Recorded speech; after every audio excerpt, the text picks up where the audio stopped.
మహాకృపయు కనికరము కలిగిన మా కన్న తండ్రి, ఘనమైన ఉన్నతమైన నీ నామమునకు స్తుతులు స్తోత్రములు చెల్లిస్తున్నాం. శాశ్వత ప్రేమ టీవీ కార్యక్రమము ద్వారా పరిశుద్ధ లేఖనములను ధ్యానించుచుండగా నాయన నీ ఆత్మ సహాయాన్ని అనుగ్రహించండి. నీ దాసుడనైనా నన్ను కృపతో బలపరచండి. ఉన్నతమైన నీ మాటలనైనా నీ పిల్లలకు వివరించగలిగే శక్తి సామర్థ్యాన్ని అనుగ్రహించండి. వినుచున్న నీ పిల్లలకు కూడా నాయన వివేచనను అనుగ్రహిస్తూ ఈ కార్యక్రమము మీకు మహిమకరముగా నాయన, కుటుంబాలకు ఆశీర్వాదకరముగా నాయన తండ్రి ముందుకు తీసుకుని వెళ్ళమని మిమ్మల్ని కోరుకుంటూ క్రీస్తు నామం నీ ప్రార్థన అడిగి వేడుకొంచున్నాము తండ్రి, ఆమేన్. ప్రేమన దేవుని వారలారా, దేవుని అపారమైన ప్రేమను బట్టి, ఆయన ఉచితమైన కృపను బట్టి పరలోకమందున్న కన్న తండ్రిని స్తుతిస్తూ క్రీస్తు పేర కృతజ్ఞతాస్తుతులు చెల్లించుచున్నాను. దేవుని పిల్లలైన మీ అందరికీ కూడా క్రీస్తు పేర శుభములు వందనములు తెలియజేసుకుంటూ, దయచేసి పరిశుద్ధ గ్రంథాన్ని మీ చేతిలోనికి తీసుకొని వాక్యాన్ని చూస్తూ వాక్య ధ్యానాన్ని కొనసాగించవలసిందిగా ప్రభు ప్రేమను బట్టి మిమ్మల్ని కోరుకుంటున్నాను. మీ ఫోన్ కాల్స్ని బట్టి ఎంతగానో ప్రభువును స్తుతిస్తూ అందరూ క్షేమముగా దేవునిలో వర్ధిల్లుతున్నారు అని ప్రభువుని ఘనపరుస్తూ మీ అందరి కొరకు ప్రార్థనలో జ్ఞాపకం చేసుకుంటున్నామని తెలియజేసుకుంటూ, ఈరోజు కూడా పరిశుద్ధ గ్రంథములోనికి వెళ్ళి దేవుని వాక్యాన్ని మనం అందరము కలిసి ధ్యానిద్దాం. ఒక కుటుంబం అనగానే భార్య, భర్త లేదా తల్లి, తండ్రి, పిల్లలు. తండ్రి అయినా తన కుటుంబం కోసమే ఆలోచిస్తాడు. తల్లి అయినా తన కుటుంబము వర్ధిల్లాలి అని కోరుకుంటుంది. భార్యాభర్తలుగా వివాహ బంధములోనికి వచ్చిన తరువాత, ఒక కుటుంబముగా పిల్లలు కలిగిన తరువాత కుటుంబ క్షేమాభివృద్ధి కొరకు ప్రతి ఒక్కరూ ఆలోచిస్తారు అనటంలో ఎలాంటి సందేహము లేదు. మరి ఆ కుటుంబం ఆశీర్వదింపబడాలి అంటే, ఆ కుటుంబానికి సమస్యలు వస్తున్నాయి అంటే, ఆ కుటుంబం ఎలా ఆశీర్వదింపబడుతుంది, కుటుంబానికి ఎలాంటి సమస్యలు వస్తాయో లేఖనాలలోనికి వెళ్ళి మనం చూడగలిగితే పరిశుద్ధ గ్రంథంలో దేవుడు మనతో మాట్లాడుతున్న మాటలు మనకు కనపడుతుంటాయి. కుటుంబం అనగానే ఆర్థిక సమస్యలు, పిల్లల సమస్యలు, పిల్లలు లేకపోవటం, భార్యాభర్తల మధ్య మనస్పర్ధలు రావటం, అదేవిధంగా మూడవ సమస్యగా అనారోగ్యము, భవిష్యత్తును గురించిన బెంగ. ఇవే కదా ప్రతి కుటుంబంలో ఉండేటివి. ఆర్థిక సమస్యలు, కుటుంబ సమస్యలు, అనారోగ్య సమస్యలు. వీటిని మించిన సమస్యలు మరి ఏముంటాయి చెప్పండి? మరి వీటికి పరిష్కారం ఎక్కడ దొరుకుతుంది అని జాగ్రత్తగా మనం ఆలోచించగలిగితే, కుటుంబాన్ని ఇచ్చిన దేవుడు, కుటుంబముగా మనల్ని స్థిరపరిచిన దేవుడు ఈ సమస్యలన్నింటికీ పరిష్కారముగా దేవుని వాక్యముతో మనతో మాట్లాడుతున్నాడు. కాబట్టి పరిశుద్ధ గ్రంథంలోనికి వెళ్ళి కీర్తనల గ్రంథము 128వ అధ్యాయము మొదటి వచనాన్ని దయచేసి చూడండి. యెహోవా యందు భయభక్తులు కలిగి ఆయన త్రోవల యందు నడుచువారందరూ ధన్యులు. నిశ్చయముగా నీవు నీ చేతుల కష్టార్జితము అనుభవించెదవు. ఈ కీర్తనల గ్రంథము 128 మొదటి నుంచి 6 వచనాలను జాగ్రత్తగా మనం ధ్యానించగలిగితే, కుటుంబం ఎదుర్కొంటున్న, మనం మాట్లాడుకున్న ఈ 3 సమస్యలకు పరిష్కారముగా ఈ మాటలు కనపడుతుంటాయి. ఆర్థిక ఇబ్బందులు, కుటుంబ సమస్యలు, అనారోగ్య సమస్యలు. ఈ మూడింటిని 3 భాగాలుగా మనం మాట్లాడుకోబోతున్నాం. ఈరోజు మొదటి భాగముగా ఆర్థిక సమస్యలను గురించి జాగ్రత్తగా ఆలోచించగలిగితే, దేవుడు ఆయన యందు భయభక్తులు కలిగి ఉన్నవారు ధన్యులు, వారు ఈ విధంగా ఆశీర్వదింపబడుదురు అని మొదటి ఆర్థిక ఇబ్బందుల గురించి మాట్లాడుతూ, నిశ్చయముగా నీ చేతుల కష్టార్జితమును అనుభవించెదవు అంటున్నాడు. దేవునిలోనికి వచ్చి దేవుని కొరకు బ్రతుకుతున్న మనం, రక్షణలోనికి వచ్చి కొనసాగుతున్న మనం ఎప్పుడు దేవుని ఆశీర్వాదము మన కష్టానికి ఉంటుంది అని మనం గమనించాలి. నిశ్చయముగా నీ చేతుల కష్టార్జితమును అనుభవించెదవు అంటున్నాడు. కానీ మనం ఏం చేస్తుంటామంటే, ఆర్థిక లాభాల కొరకు కష్టార్జితమును నమ్ముకోక ఈజీ మనీ, సులువుగా వచ్చే డబ్బు కొరకు ఆశపడుతూ వక్ర మార్గాల వైపుకు వెళుతుంటాం. మన ఆలోచన ఎలా ఉంటుందంటే, ఏం చేసినా పర్వాలేదు, డబ్బు సంపాదించాలి, నా కుటుంబాన్ని నేను చక్కగా చూసుకోవాలి అనుకుంటాం. అది చాలా తప్పు. నీ కష్టార్జితమును బట్టి నీ కుటుంబము ఆశీర్వదింపబడుతుందే తప్ప, డబ్బు సంపాదించాలి అని కష్టార్జితమును కాకుండా అక్రమ మార్గాల వైపుకు మనం వెళ్ళామనుకోండి, తద్వారా మన కుటుంబం ఇబ్బందుల్లోనికి వెళుతుంది. ఈ రెండింటికి తేడా ఏంటి అని జాగ్రత్తగా మనం ఆలోచించగలిగితే, పరిశుద్ధ గ్రంథంలో వ్రాయబడిన చక్కటి మాటను దయచేసి మీరు చూడండి. సామెతల గ్రంథము 10వ అధ్యాయము 16వ వచనాన్ని దయచేసి చూడండి. నీతిమంతుని కష్టార్జితము జీవదాయకము, భక్తిహీనునికి కలుగు వచ్చుబడి పాపము పుట్టించును. నీతిమంతుని కష్టార్జితము జీవదాయకము. భక్తిహీనతతో వక్ర మార్గాల వైపుకు వెళుతుంటే డబ్బు వస్తుంది, కానీ అది పాపముతో కూడుకున్నది అని మనం గ్రహించాలి. చాలామందిని చూడండి, జూదం ఆడుతుంటారు, క్రికెట్ బెట్టింగ్లని చేస్తుంటారు. ఇవన్నీ చేసి డబ్బు సంపాదించి గొప్పవాళ్ళైన వారు ఎవరైనా కనబడతారా మనకి? డబ్బు ఎలా వచ్చిందో అలా వెళ్ళిపోయిందండి, మనశ్శాంతి లేదు అని ఈరోజు అనేకులు మాటలు మనకు తెలియదా? అక్రమార్గంగా సంపాదించాలి, దుర్లాభము ఆశించాలి, డబ్బు సంపాదించాలి అనుకుంటే తద్వారా ఆర్థిక ఇబ్బందుల్లోనికి కూరుకొని పోవటమే తప్ప అది ఎప్పుడూ కూడా జీవదాయకంగా ఉండదు. నిజంగా ఆశీర్వదింపబడాలి అంటే నీ చేతుల కష్టార్జితాన్ని దేవుడు ఆశీర్వదిస్తాను అంటున్నాడు. నీ కష్టానికి శాలరీ వస్తుంది కదా, దేవుని ఆశీర్వాదం ఉంటే అందులోనే సంతోషంగా ఆనందంగా నువ్వు ఉండగలవు. అది కాకుండా లక్షలు వచ్చిన హృదయములో నెమ్మది లేని స్థితి, కుటుంబంలో పరిస్థితులు తలక్రిందులై ఆర్థిక ఇబ్బందుల్లోనికి కూరుకొని పోవటం తప్ప మరేది ఉండదు. లంచాలకు అలవాటు పడి మేము సంపాదించి మా పిల్లలను చూసుకోవాలనుకుంటున్న వారు, వారి కుటుంబాలలో ఎన్ని కష్టాలు కన్నీళ్ళు ఉన్నాయో మనం గమనించటం లేదా? దేవుడు అంటున్నాడు, రక్షణలోనికి వచ్చిన తర్వాత ఆయన వైపు చూస్తూ నీతి న్యాయములు కలిగి దేవుని త్రోవలయందు నడుస్తూ కష్టపడుతున్నప్పుడు ఆ కష్టార్జితానికి దేవుని ఆశీర్వాదము తోడై ఉంటుంది. లేఖనాలలో వ్రాయబడిన ఈ చక్కటి మాటలను దయచేసి మీరు చూడండి. ఇంకా మీరు చూడగలిగితే ప్రసంగి గ్రంథము 5వ అధ్యాయము 18వ వచనంలో కూడా చక్కటి మాట వ్రాయబడింది.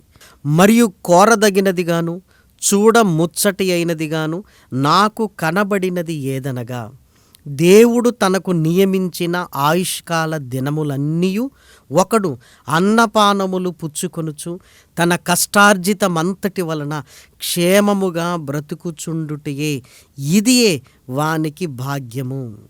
19. మరియు దేవుడు ఒకనికి ధనధాన్య సమృద్ధి ఇచ్చి దాని యందు తన భాగమును అనుభవించుటకును అన్నపానములు పుచ్చుకొనుటకు తన కష్టార్జితమందు సంతోషించుటకు వీలు కలుగజేసిన ఎడల అతనికి ఆ స్థితి దేవుని ఆశీర్వాదము వలన కలిగినదను కొనవలెను. చూసారా, మన కష్టార్జితాన్ని భార్య పిల్లలతో కలిసి భోజనం చేస్తున్నప్పుడు హృదయములో ఎంత ఆనందముగా మనం ఉంటాం. పాపము లోపల భీతిని కలిగిస్తుంది. నేను ఈ తప్పు చేసినందుకు నా కుటుంబానికి ఏం కలుగుతుందో అన్న భయాన్ని కలిగించి చిందర వందర అవుతుంది. ప్రేమన దేవుని పిల్లలారా, ఆదాము చేసిన పాపం వల్లే అందరూ చేసి ప్రపంచ పరిస్థితులే తలకిందులైపోయాయని మాట్లాడుకుంటాం కదా మనం. మరి నీవు నేను చేసిన పాపం మన కుటుంబాన్ని తలకిందులు చేయదా? మన కుటుంబాన్ని తలక్రిందులు చేయదా? ఒక్కసారి మీరు ఆలోచించండి. కాబట్టి దయచేసి రక్షణలోనికి వచ్చిన మనము దేవుని యందుండి మన కష్టార్జితాన్ని నమ్ముకోవాలి. ఆ కష్టార్జితమునకు దేవుడు తోడై ఉన్నప్పుడు వృద్ధిలోనికి, అభివృద్ధిలోనికి మనం వస్తాం ప్రియమైన దేవుని పిల్లలారా. ఇంకా లేఖనాలలోనికి వెళ్ళి మనం చూడగలిగితే సామెతల గ్రంథము 13వ అధ్యాయము 11వ వచనాన్ని చూడండి. మోసము చేత సంపాదించిన ధనము క్షీణించిపోవును, కష్టము చేసి కూర్చుకొనువాడు తన ఆస్తిని వృద్ధి చేసుకొనును. మోసము చేత డబ్బులు మన కళ్ళ ముందు కనపడుతుంటాయి, కానీ క్షీణించిపోతాయి. కష్టం వల్ల క్రొద్దిగానే కనపడుతుంది, కానీ ఆ కష్టమునకు దేవుని ఆశీర్వాదం ఉన్నప్పుడు వాడు డెవలప్ అవుతాడు. ప్రేమన వారలారా, కష్టపడి పైకొచ్చిన వారిని గురించి కూడా అనేక సందర్భాలలో మనం వింటున్నాం కదా. దయచేసి దేవుడు మాట్లాడుతున్న ఈ మాట మన కుటుంబ క్షేమము కోరి మాట్లాడుతున్నాడు. విలాసాలకు పోయి, విందులకు అలవాటు పడి, ఆడంబరాలకు పోయి, అతిశయాన్ని ప్రదర్శించడానికి ఇష్టపడి అనేకులు అప్పులలోనికి వెళుతూ చివరికి క్షీణించిపోయే స్థితికి వెళ్ళిపోతున్నారు. ఇవన్నీ అవసరమా? దయచేసి ఆలోచించండి.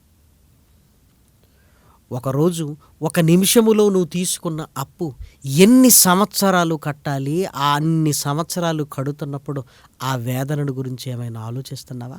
మరి ఎందుకు ఆడంబరాలు, విందులు, వినోదాలు?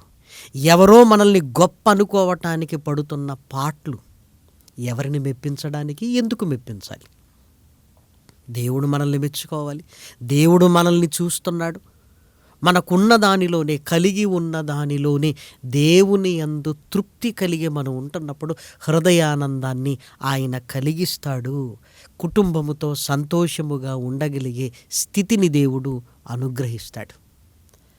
కాబట్టి ప్రియమైన దేవుని పిల్లలారా, ఆశీర్వదింపబడుట అనగానే నీ కష్టార్జితమునకు ఆశీర్వాదమే తప్ప మోసానికి ఆశీర్వాదం ఉండదు. వక్ర మార్గాలలోనికి వెళ్ళి ధనము సంపాదించి ఆశీర్వాదం అనుకోవటానికి వీలు లేదు. దయచేసి లేఖనాలలోని కూడా వెళ్ళి చూడగలిగితే యాకోబు గారి జీవిత చరిత్ర మనకు కనపడుతుంది. యాకోబు గారు లాబాను గారి దగ్గర 20 ఏండ్లు కొలువు చేశాడు.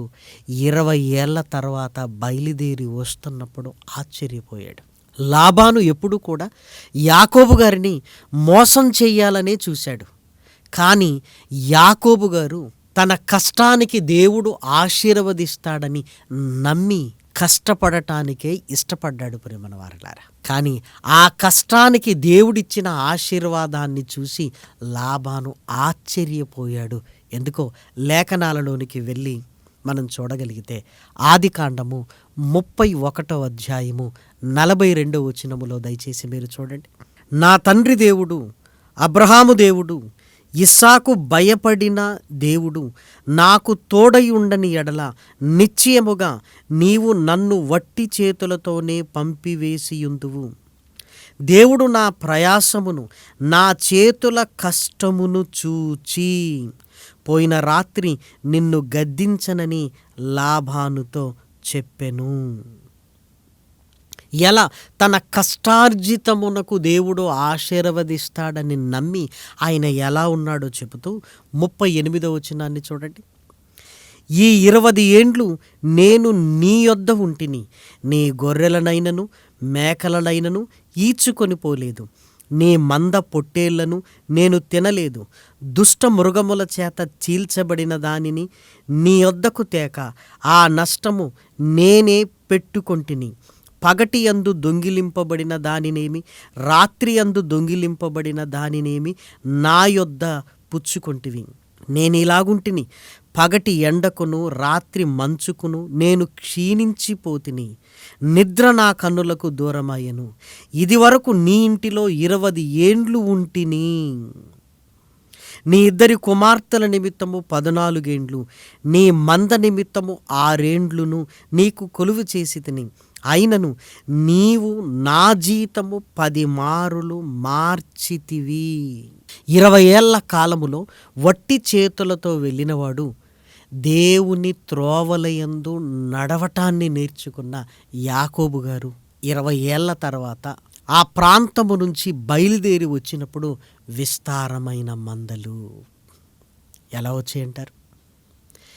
యాకోబు లాబానును మోసం చేయలేదు. కష్టార్జితమునకు దేవుడు ఆశీర్వదిస్తాడని నమ్మి నీతి న్యాయముగా ఉన్నాడు.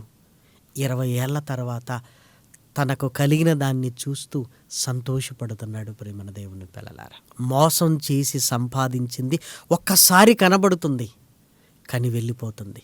కష్టము చేసి కూర్చుకున్నది రోజు కనబడదు, కానీ ఒకరోజు మాత్రం నీకు కనబడుతుంది. ఎంత ఆనందాన్ని ఇస్తుంది. కాబట్టి దయచేసి నీ వెనక ఒక కుటుంబం ఉంది, ఆ కుటుంబము ఆర్థిక ఇబ్బందుల్లోనికి వెళ్ళింది అనుకోండి, బయటికి రావటం అనేది చాలా కష్టంగా ఉంటుంది. రోగం వచ్చినా బ్రతకడానికి ప్రయత్నం చేస్తాం. ఆర్థిక ఇబ్బందుల్లో కూరుకొని పోతే ఆత్మహత్య చేసుకోవాలన్న ఆలోచనలోనికి వెళుతున్నాం. అంటే అప్పు ఆత్మహత్యలోనికి తీసుకుని వెళుతుందంటే అది ఎంత ప్రమాదకరమైనది ఆలోచించండి. కాబట్టి దయచేసి ఒక కుటుంబ యజమానుడిగా నువ్వు రక్షణలోనికి వచ్చి ప్రభు త్రోవలయందు నువ్వు నడవగలిగితే ఆర్థిక ఇబ్బందులు లేకుండా నీ కష్టార్జితాన్ని దేవుడు నీకు ఆశీర్వాదకరంగా మలుస్తాడు. యాకోబు జీవితం చూడండి, ఎంత గొప్పవాడుగా ఎదిగాడు. దయచేసి లేఖన సత్యాలను మనం గుర్తించగలిగితే ఎంత మేలు ప్రేమన దేవుని పిల్లలారా. కాబట్టి కలిగి ఉన్న దాని యందు దేవుడు తృప్తినిస్తాడు, హృదయ ఆనందమునిస్తాడు, సంతోషమునిస్తాడు. మన కుటుంబాన్ని సంతోషపరచాలి అని తప్పుడు మార్గములోనికి వెళతాం. కొన్ని రోజులు సంతోషంగా ఉన్నట్టుగానే అనిపిస్తుంది, క్రమంగా ఇబ్బందులలోనికి వెళ్ళిపోతాం. ఈరోజు చాలామంది ఆర్థిక ఇబ్బందుల్లోనికి కూరుకొని పోయి ఇక బయటికి రాలేమన్న సంగతి తెలిసి కుటుంబమే ఆత్మహత్యలు చేసుకుంటున్న అనేక వార్తలు మనం విన్నాం. ఆర్థిక ఇబ్బందులు చివరికి ఎక్కడి వరకు నడిపించాయో, తన కుటుంబాన్ని బాగా చూసుకోవాలనే కదా ఇదంతా, కానీ చివరికి చూసుకోవటం కాదు, ఆత్మహత్య చేసుకునేటట్లుగా మారిపోయాయి. అందుకే మోసము చేసి సంపాదన అది ప్రమాదకరమైనది. వక్ర మార్గములలోనికి వెళ్ళి డబ్బు సంపాదించాలన్న ఆలోచన అది నీ కుటుంబానికి క్షేమము కానే కాదు. విందులు, వినోదాలు, ఆడంబరాలు ఇవన్నీ కూడా ఆర్థిక ఇబ్బందుల్లోనికి నిన్ను తీసుకొని వెళతాయి. నీ తాహత్తుకు మించి ఆలోచించడానికి వీలు లేదు. నీ కష్టాన్ని బట్టి నీ ఖర్చులు ఉండాలే తప్ప నీ కష్టాన్ని మించి ఉన్నాయా, ఒకరోజు నీ కుటుంబం రోడ్డు మీదకి రావలసిన పరిస్థితులలోనికి వెళతాయి. కాబట్టి దేవుడు మనతో మాట్లాడుతున్నప్పుడు ఈ మాటలను మనం ఎందుకు వినకూడదు, ఎందుకు గమనించకూడదు? కీర్తనల గ్రంథము 128వ అధ్యాయము 1వ వచనం, యెహోవాయందు భయభక్తులు కలిగి ఆయన త్రోవలయందు నడుచువారందరూ ధన్యులు, నిశ్చయముగా నీ అన్నాడు. అంటే ఎవరి గురించి మాట్లాడుతున్నాడు? యెహోవాయందు భయభక్తులు కలిగి ఉండేవారు. యెహోవాయందు భయభక్తులు కలిగి ఉండటం అంటే ఏంటి? యేసుక్రీస్తు రక్తంలో కడగబడి రక్షణను పొంది పాపమును అసహించుకొని యేసుక్రీస్తు రక్తంలో కడగబడిన వారిని గురించి మాట్లాడుతున్నాడు. భక్తి అంటే చెడుతనమును అసహించుకోవటం. దేవుడంటే భయము కలిగి ఉండటం. చెడుతనమును ఎప్పుడు అసహించుకుంటామో తెలుసా? అది ప్రమాదకరమైనది అన్నప్పుడు దానిని అసహించుకుని రక్షణలోనికి మనం వస్తాం. నీ కుటుంబంలో ఆ రక్షణ ఉందా? యెహోవాయందు భయభక్తులు కలిగి ఆయన వాక్యపు త్రోవలయందు నువ్వు నడుస్తున్నావా? ఎందుకంటే వాక్యము మన త్రోవకు దీపమై ఉన్నది. దీపాన్ని మనం పట్టుకున్నప్పుడు దయచేసి మీరు ఆలోచించండి, కాళ్ళ దగ్గరగా ఉంటుంది, ఎలా నడవాలో నీకు త్రోవ కనబడుతుంది. అలాగే రక్షణలోనికి వచ్చి ఆయన వాక్కులను మనం నేర్చుకున్నప్పుడు ఏం చెయ్యాలో, ఏం చేయకూడదో, ఏం మాట్లాడాలో, ఎలా మాట్లాడకూడదో, ఏ వ్యాపారాన్ని చెయ్యాలి, ఎలా చెయ్యాలి, నీతి న్యాయములుగా బ్రతకగలిగే ఆ త్రోవను ఈ లేఖనాలు నీకు చూపిస్తాయి. అప్పుడు నీ కష్టార్జితమును దేవుడు ఆశీర్వదిస్తాడు. రక్షణలోనికి రాకుండా, ఆయన త్రోవలలో నడవకుండా ఇదిగో నేను గొప్పవాన్ని అయిపోవాలి, నేను ఆనందంగా ఉండాలి, సంతోషంగా ఉండాలి, ఈ ఆర్థిక ఇబ్బందులు ఏం ఉండకూడదని ఎన్నో కలలు కంటాం. అవన్నీ కళ్ళలుగానే మిగిలిపోతాయి. దేవుడు నీకొక కుటుంబాన్ని ఇచ్చాడు. ఆ కుటుంబాన్ని ఎలా ముందుకు తీసుకుని వెళ్ళాలో దేవుడే చెబుతున్నప్పుడు ఆయన మాట కాదని మనం ఏం చేయగలం? ఆయన మాట కాదని మనం ఏం చేయగలం? దయచేసి లేఖన సత్యాలను మనం గుర్తించగలిగితే ప్రియమైన వారలారా, ఆశీర్వదింపబడుట అనగానే ఆర్థిక ఇబ్బందులు లేకుండా ఆనందముతో సంతోషముతో ఉన్న దాంట్లో తృప్తినిస్తూ ఎలాంటి బెరుకు లేకుండా భయము లేకుండా నీ కుటుంబము దేవుని యందు కొనసాగుతుంది. ఇంతకంటే మనకేం కావాలి? కాబట్టి కుటుంబ యజమానులమైన మనమందరము కూడా నీ కుటుంబాన్ని నీవు ఆలోచించాలి, నా కుటుంబాన్ని గురించి నేను ఆలోచించాలి. కాబట్టి రక్షణలోనికి వచ్చి భయభక్తులు కలిగి ఆయన వాక్యపు త్రోవల యందు నువ్వు నడుచుకోగలిగితే నీ కష్టార్జితానికి దేవుడు ఆశీర్వదిస్తాడు. యాకోబు గారిని చూసాం కదా, ఒక చేతికర్రతో బయలుదేరాడు, 20 ఏళ్ల తర్వాత 2 గుంపులయ్యాడు. యాకోబు గారే ఆశ్చర్యపోయాడు. ఇదంతా నా దేవుడు నా రెక్కల కష్టాన్ని చూసి ఆశీర్వదించింది అన్నాడు. కాబట్టి ప్రియమైన దేవుని పిల్లలారా, లేఖన సత్యాలను గుర్తించాలి. ఆయన కొరకు బ్రతుకుతున్నప్పుడు, దేవుడు నీకు తోడై ఉన్నప్పుడు, ఇదిగో ఈ ఆర్థిక ఇబ్బందులలో నుంచి విడుదల నీకు కలుగుతుంది. ఆ తర్వాత కుటుంబ సమస్యలు 2వ భాగంలో మాట్లాడుకుందాం. అదేవిధంగా అనారోగ్య సమస్యలు, భవిష్యత్తును గురించిన బెంగ ఆ క్రింది వచనాలలోనే వ్రాయబడింది.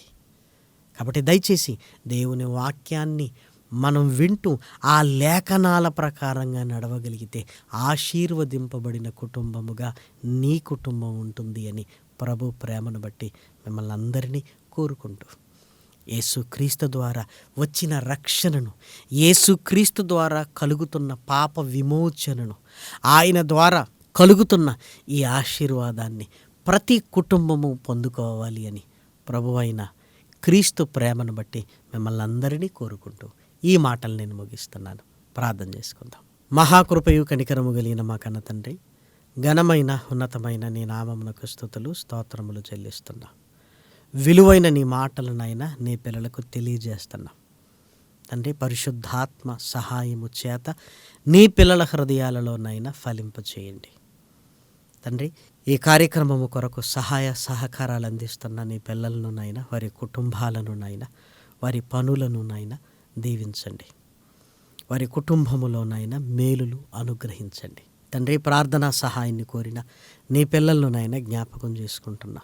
చక్కగా నాయన తండ్రి, ఆనందముతో సంతోషముతో నాయన నీ యందు ఉండులాగున నాయన ప్రతి సమస్యను నాయన తీసివేసి నాయన నీ యందు బలపడునట్లుగా నాయన నీ పిల్లల జీవితాలలో నాయన మేలులు ప్రసాదించండి.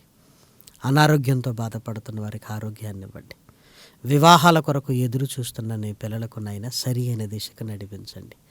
ఆర్థిక ఇబ్బందులలో కూరుకొని పోయిన నీ పిల్లలకు నాయన తండ్రి ధైర్యాన్ని ఇవ్వండి. నీ కొరకు బ్రతుకుతూ నాయన నీ వలన ఆశీర్వాదము పొందుకొనగలిగే భాగ్యాన్ని ఇవ్వండి. మానసికమైన వేదనలతో బాధపడుతున్న నీ పిల్లలకు నాయన నీ కృపలో నాయన భద్రపరచమని మిమ్మల్ని కోరుకుంటున్నాం తండ్రి. నీ వాక్యపు ఆనందమును సంతోషముతో నాయన ప్రతి కుటుంబాన్ని నింపి బలపరచమని మిమ్మల్ని కోరుకుంటాం. క్రీస్తు నామమున ఈ ప్రార్థన అడిగి వేడుకొనుచున్నాము తండ్రి, ఆమేన్. పరమ తండ్రి అయిన దేవుని ప్రేమయు, కుమారుడైన యేసు క్రీస్తు కృపయు, పరిశుద్ధాత్మ యొక్క అన్యోన్యమైన సహవాసము కూడి వచ్చిన మనందరికీ ఇప్పుడును ఎప్పుడును ఎల్లప్పుడును సదాకాలము తోడయుండునుగాక. ఆమేన్.